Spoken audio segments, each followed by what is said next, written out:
दूर किसी जंगल में बहुत सारे हरे भरे पेड़ थे, जैसे कि मीठे फलों वाले पेड़, खट्टे फलों वाले पेड़ और ढेर सारे अलग अलग प्रकार के पेड़ थे। उसी जंगल के बीचों बीच एक बड़ा आम का पेड़ था। पेड़ तो बहुत बड़ा था, पर उसे आज तक एक भी आम नहीं लगा था। उसी पेड़ पर लाडो चिड़िया का घोंसला था। लाडो अपने पति बल्लू और 2 बच्चों के साथ रहती थी। लाडो की एक सहेली थी जिसका नाम था रानो चिड़िया। दोनों अपने सारे काम साथ साथ मिलकर करते। ये लो लाडो, मैंने 2 आम लाए हैं, उनमें से तुम एक रख लो। ये क्या है मम्मी? बेटा, इसे आम कहते हैं। ये बहुत ही मीठा फल होता है। इसे खाओगे तो खाते ही रह जाओगे। हाँ लाडो, पर क्या करें, आम के सारे पेड़ तो शिकारी पंछियों के इलाकों में है। जो कोई भी वहाँ पर जाता है जिंदा वापस लौट कर नहीं आता। मीठे आमों के चक्कर में बहुत सारे पंछियों ने अपनी जान गंवाई है। छोड़ो, जाने दो, मैं चलती हूँ। बच्चे घर पर अकेले हैं। ठीक है रानो, थोड़ी देर बाद हम अनाज जमा करने के लिए निकलेंगे। हाँ ठीक है लाडो। अरे मीनू मौसी, अब बस भी कीजिए, और कितनी देर उड़ना होगा? मेरे पंख दुखने लगे हैं। अरे पगली, ये मीठे मीठे आम खाने हैं तो तुझे घर तक उड़ना ही होगा। शिकारी चीलों के इलाके से आम तोड़कर टूनी और मीनू मौसी वहाँ से भाग रहे थे कि तभी एक शिकारी पंछी उनका पीछा करने लगता है। मीनू मौसी, लगता है किसी ने हमें आम तोड़ते हुए देखा है। अब हमारी खैर नहीं। भागो मीनू मौसी, जल्दी से भागो।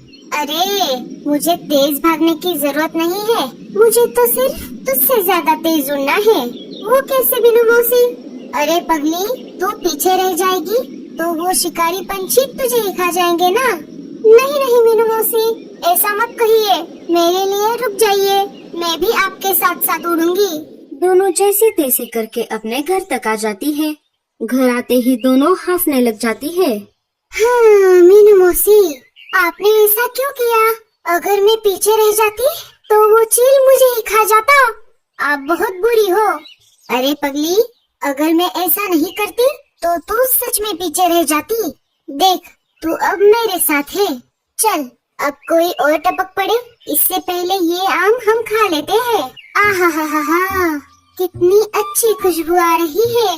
कालू जी, ये इतनी अच्छी खुशबू कहाँ से आ रही है? लगता है किसी ने नया परफ्यूम लाया है। अरे नहीं नहीं गोरी, ये किसी परफ्यूम की खुशबू नहीं है, बल्कि ये खुशबू मीठे आमों की है। लगता है यही आसपास ही कोई आम खा रहा है। गोरी आम की खुशबू की ओर चल पड़ी। लगता है ये मीठे आम की खुशबू मीनू मौसी के घर की ओर से आ रही है। गोरी मीनू मौसी के घर के अंदर चली जाती है। अरे, ये क्यों आ गई? अब इसमें से हिस्सा निकाल कर इसे देना पड़ेगा। टूनी, तू देख नहीं रही? हमारे घर मेहमान आई है, उनका स्वागत करो। हाँ मीनू मौसी, आपका हमारे घर में स्वागत है। मीनू मौसी, ये आप क्या खा रही हो? क्या ये मीठा है? अरे नहीं नहीं गोरी, ये तो बहुत खट्टा है।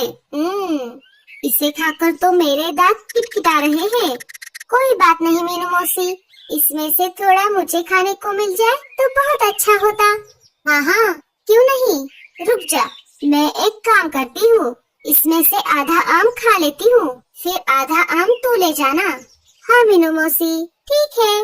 मीनू मौसी ने देर न करते हुए अपना आम खाना शुरू कर दिया। उन्होंने थोड़े समय में ही पूरा आम चट कर दिया। ये लो गोरी, तुम्हारा आधा आम। गोरी ने उसे उठाया और अपने घर की तरफ चल पड़ी।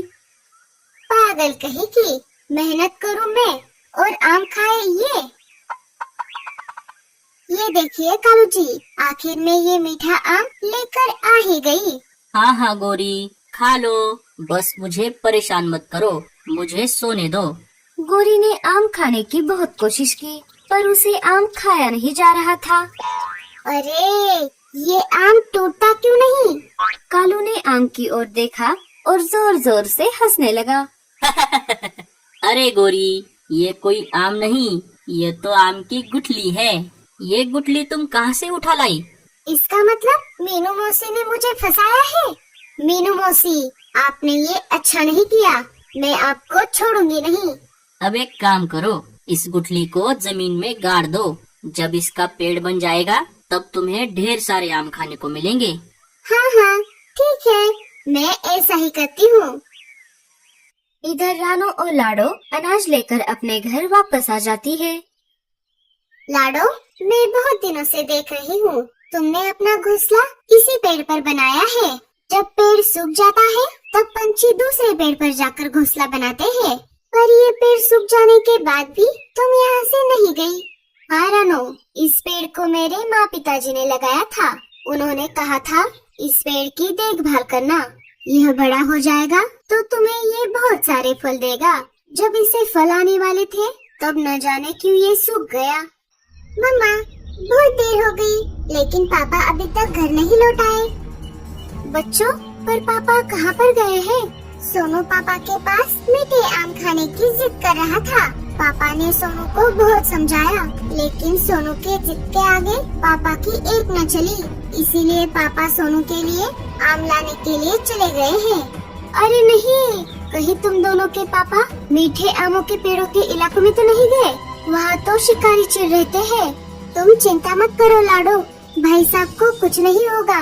वो दोनों बातें कर ही रही थी, तभी घोंसले के बाहर किसी के गिरने की आवाज आई। अरे, ये कैसी आवाज है?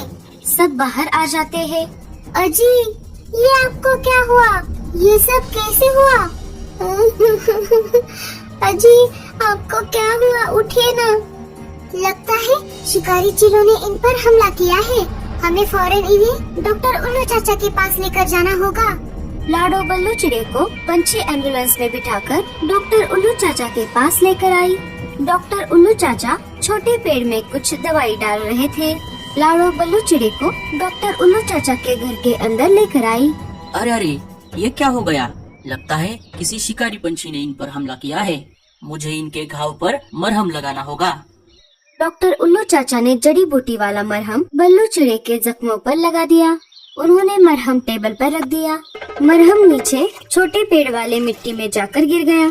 जब मरहम पेड़ों की जड़ों में गिर गया तब मानो चमत्कार हो गया।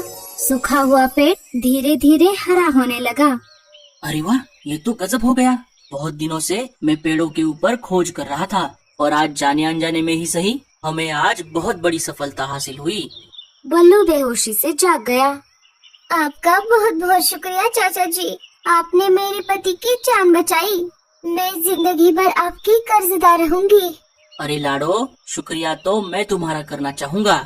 बहुत दिनों से मैं सूखे पेड़ों को दोबारा हरा बनाने की औषधि बना रहा था, पर उसमें मुझे सफलता नहीं मिल रही थी। और आज गलती से मुझे वो औषधि मिल गई। उसमें एक जड़ी बूटी की कमी थी। उल्लू चाचा, क्या हम इस औषधि से किसी भी पेड़ को हरा भरा कर सकते हैं? हाँ हाँ, क्यों नहीं। बस तुम्हें जिस पेड़ को हरा बनाना है उसे रोज पानी डालकर उसमें यह मैंने बनाई हुई औषधि डाल देनी है। कुछ ही दिनों में वह पेड़ हरा हो जाएगा और उसे ढेर सारे फल भी आएंगे। लाडो, क्या तुम भी वही सोच रही हो जो मैं सोच रही हूँ? हाँ रानो, उल्लू चाचा, क्या आप हमें ये औषधि बनाकर दे सकते हो? हाँ हाँ, जरूर, क्यों नहीं। बल्लू को देखभाल के लिए यहीं पर रहना होगा। ठीक है चाचा, मैं उनका अनाज और लगने वाली चीजें ला कर दूंगी। कुछ ही देर में डॉक्टर उल्लू चाचा ने औषधि बना ली। रानो और लाडो पेड़ के पास आ जाते हैं। चलो लाडो, हम पानी लाकर पेड़ को डालते हैं।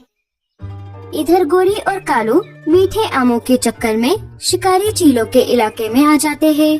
कालू जी, जल्दी जल्दी आम खा लीजिए, क्या पता बाद में आम खाने को मिलेंगे या नहीं। अरे 4-5 आम खा तो चुका हूँ, और कितना खाऊं? अगर एक और आम खा लिया तो मेरा पेट यहीं पर फट जाएगा। मीनू मौसी, पीछे देखो, पीछे पीछे तो देखो। अरे टूनी, जब भी तू ऐसा कहती है कोई ना कोई मुसीबत खड़ी हो जाती है। पीछे देखने से पहले भागो यहाँ से। दोनों चिल्लाते हुए वहाँ से भाग जाती है। गोरी उनको भागता हुआ देख लेती है और वो भी वहाँ से भाग जाती है। इधर रानू और लाडो ने पेड़ को पानी देना शुरू किया था। 2-3 दिन उन्होंने पेड़ को पानी दिया और डॉक्टर उल्लू चाचा ने दी हुई जड़ी बूटी वाली औषधि डाल दी। तुम दोनों इस सूखे पेड़ को 4-5 दिनों से पानी क्यों डाल रही हो? सूखा हुआ पेड़ क्या कभी हरा होता है भला? मीनू मौसी, आप देखना, हमारी मेहनत जरूर रंग लाएगी और ये पेड़ जरूर हरा होगा। हाय रे, मेरा पति मीठे आमों के चक्कर में मारा गया। अब मेरे बच्चे का क्या होगा? चुप कर गोरी, अपने पति को तूने ही वहाँ पर छोड़ा था, वो भी अकेले। इसमें तेरी ही गलती है। अरे क्या हुआ टूनी? ऐसे आंखें फाड़ फाड़ कर क्या देख रही है? मीनू मौसी, देखो ना, इस पेड़ को तो पत्ते आ रहे हैं। सारे देखते हैं तो क्या, पेड़ सच में हरा भरा हो रहा था और उसको बड़े बड़े आम भी आ रहे थे। लाडो और रानो, आप दोनों का बहुत बहुत शुक्रिया। तुम्हारी वजह से मैं फिर से जिंदा हो गया। अगर तुम दोनों नहीं होती तो मैं ऐसे ही सूख जाता। पेड़ को बोलता देख सब हैरान हो जाते हैं। अरे ये तो आम का पेड़ है। इसका मतलब हमें आम चुराने, मेरा मतलब आम खाने के लिए शिकारी चीलों के इलाकों में नहीं जाना पड़ेगा।